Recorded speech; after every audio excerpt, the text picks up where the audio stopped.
En politique, il paraît que tous les coups sont permis. En tout cas, voir les machinations, les complots, les secrets ahurissants qui sont racontés dans ce livre passionnant, La République abîmée, eh bien, on comprend que la course pour le pouvoir, eh bien, elle n'a pas de prix. Bonsoir Patrice Duhamel. Bonsoir. Vous êtes journaliste politique, longtemps patron de plusieurs médias. Vous avez été directeur général de France Télévisions.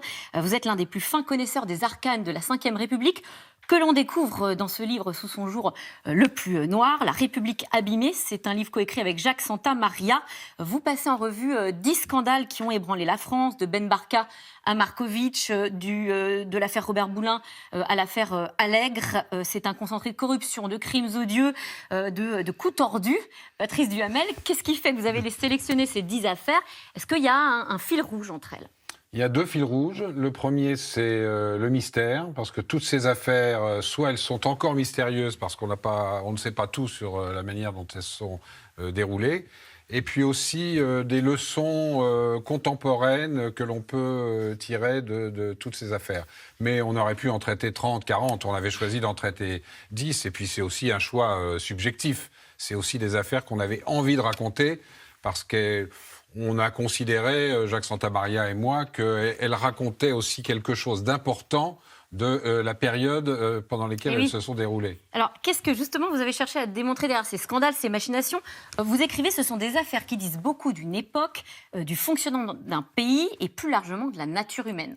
Une nature humaine très noire, romanesque, on le découvre dans le livre, mais très noire. Romanesque noire. C'est ça. Parce que aussi, il y a 2 chapitres sur 2 incroyables machinations, où là, les victimes sont romanesques au bon sens du terme, de manière positive. Pour le reste, je pense à l'affaire Markovitch, où on a mis en cause de manière invraisemblable et honteuse Claude Pompidou, uniquement pour abattre son mari, futur président, futur successeur du général de Gaulle.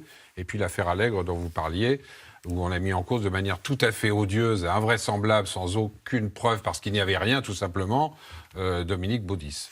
Ce sont des affaires qui ont souvent quand même un point commun, c'est affaiblir, voire carrément éliminer un adversaire dérangeant dans la course au pouvoir. Oui, absolument. Et c'est l'un des points communs, mais vous direz qu'il y en a eu d'autres.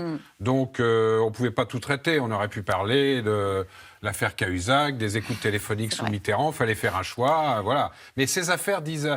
Avec Jacques, on a écrit sur beaucoup de livres sur la Ve République. On a écrit sur l'Élysée, on a écrit sur la cruauté politique, on a écrit sur l'importance des femmes dans la politique, on a écrit sur les jours d'après, le moment où ça s'arrête. Qu'est-ce qui se passe après? Un président s'en va, il a été battu. Qu'est-ce qui se passe dans sa tête, dans ses actions, etc. Et là, on avait envie de montrer aussi, comme vous le disiez tout à l'heure, la face sombre et noire de la Ve République. Quand il y en a une, il faut le dire. Alors il faut justement, l'écrire. Dans votre livre, on redécouvre une des affaires, l'affaire Boulin. Ça fait pile 40 ans que Robert Boulin, ministre du Travail sous Valéry Giscard d'Estaing, est retrouvé mort, noyé dans 50 cm d'eau, dans un étang de la forêt de Rambouillet. Et sa mort n'est toujours pas élucidée 40 ans après. Voilà un de ces mystères. Ça fait 40 ans demain. Il n'y a plus beaucoup de témoins de l'époque. La fille de Robert Boulin continue à mener un combat. Elle a organisé aujourd'hui une reconstitution du drame. Voilà, avec son avocate. Il y a un deuxième juge d'instruction qui a été nommé au début de l'année 2019. Il semblerait qu'on ait des informations sur les causes réelles de la mort de Robert Boulin avant le mois de mars de 2020. Mais 40 ans après, comment peut-on expliquer à des citoyens, tout simplement, au-delà même de la famille, des proches, etc., que 40 ans après, il y a toujours à peu près autant de gens qui croient qu'il y a eu le suicide que de gens qui pensent qu'il a été assassiné.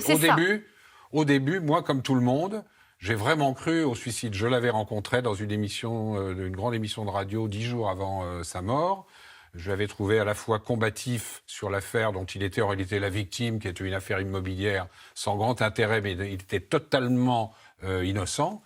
Mais je l'avais trouvé affaibli, je l'avais trouvé marqué. Il voulait parler de son honnêteté. C'était un homme d'une honnêteté absolument... je veux dire, chacun le savait, quoi. Et vous dites vous-même, vous avez évolué au fil des ans, puisqu'au début, vous étiez convaincu de son suicide et aujourd'hui, de l'assassinat. J'étais convaincu, ce qui n'est pas très important, que ce soit moi. Mais sa famille, par exemple, son fils...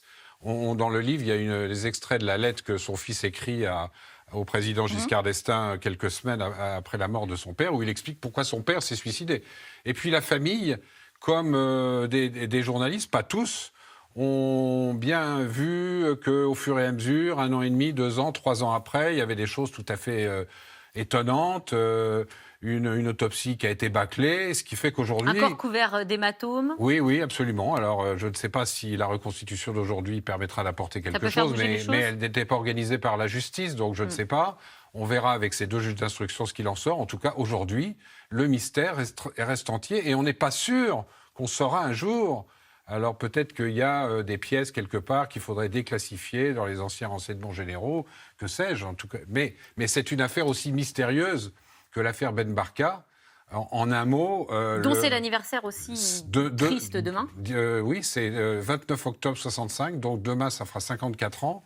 L'opposant principal du roi du Maroc, Hassan II, Ben Barka, qui est un homme qui a un avenir assuré, une des grandes figures du tiers-monde, que le général de Gaulle apprécie, pas pour tout, mais pour certaines de ses analyses, et parce qu'il est très indépendant et très critique vis-à-vis des États-Unis, Ben Barka. Il est enlevé en plein Saint-Germain-des-Prés, à l'heure du déjeuner, et on n'a jamais retrouvé le corps. On sait qu'il est mort, bien entendu. Et alors, il y a un mélange d'autorités marocaines qui voulaient se débarrasser de l'opposant au roi, avec ou sans l'aval du roi, on n'a jamais été très sûr. Puis des services secrets français, des gens proches du SAC, l'ancien service d'ordre du général de Gaulle. Enfin, c'est quelque chose d'absolument invraisemblable. On va découvrir des complicités dans tous les sens. Tout ça dans le dos du général de Gaulle. Quand les gens pensent au général de Gaulle, ils se disent il tenait tout. Alors, et là, ça se fait à son insu. Quels sont les impacts de ces affaires absolument incroyables que vous relatez? Est-ce que ça a des conséquences sur la défiance, par exemple, aujourd'hui, dont on entend beaucoup parler envers les politiques? Toutes ces affaires ont augmenté la distance et la défiance, vous avez raison de poser la question comme ça, entre l'opinion publique et les politiques d'une manière générale, les élites, les décideurs, les médias, etc., etc. Mais elles ont aussi réussi partiellement ou totalement à affaiblir tel ou tel.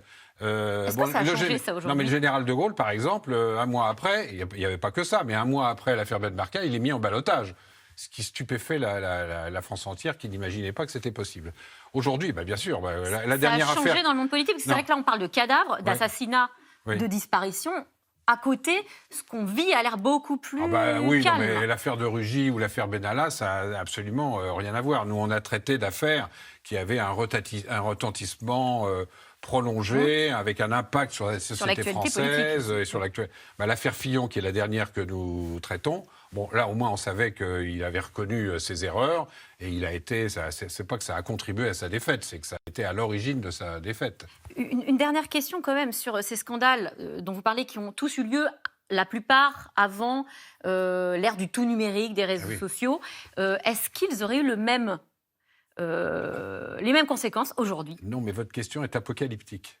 Parce que si on prend l'affaire Markovitch, dont j'ai dit un mot tout à l'heure, avec la femme du futur président de la République, on salit, on raconte qu'elle allait dans des orgies, etc. On fait des photos truquées où on rajoute sa tête à des corps. Enfin, c'est épouvantable. Aujourd'hui, je ne sais pas comment le couple Georges Pompidou et Claude Pompidou pourrait tenir. Dans l'affaire Alec, Dominique Baudis, qui a été traîné dans la boue, accusé de viol, de torture, d'actes de barbarie. Alors, les médias l'ont énormément traité, en faisant beaucoup d'erreurs, d'ailleurs, au passage. Certains s'en sont excusés ensuite, comme Le Monde. Mais aujourd'hui, je ne sais pas comment Dominique Baudis, qui a déjà eu beaucoup de mal à supporter ces 18 mois pendant lesquels il a été totalement injustement accusé, et il s'en est sorti notamment grâce à la solidité de sa famille, de sa femme, de ses enfants, etc. Aujourd'hui, je ne sais pas comment il ferait pour le supporter. Donc, il faut que ça fasse réfléchir à une espèce d'autorégulation aussi des médias et des réseaux sociaux. Eh bien, merci. C'est une longue histoire. C'est un vœu sans doute malheureusement pieux. Merci Patrice Duhamel. Merci d'être venu sur notre plateau. Je rappelle le titre de votre livre, La République abîmée, coécrit avec Jacques Santamaria. C'est aux éditions de l'Observatoire. Tout de suite, c'est dans l'air avec Caroline Roux. Une émission consacrée ce soir à la mort d'Abou Bakr al-Baghdadi. Le chef de Daesh a été tué par les forces spéciales américaines. Alors, que va changer cette mort? Cette disparition va-t-elle affaiblir durablement Daesh? C'est dans l'air est intitulé ce soir. Trump, ouvrir les guillemets, al-Baghdadi est mort comme un chien. Bonne émission à vous.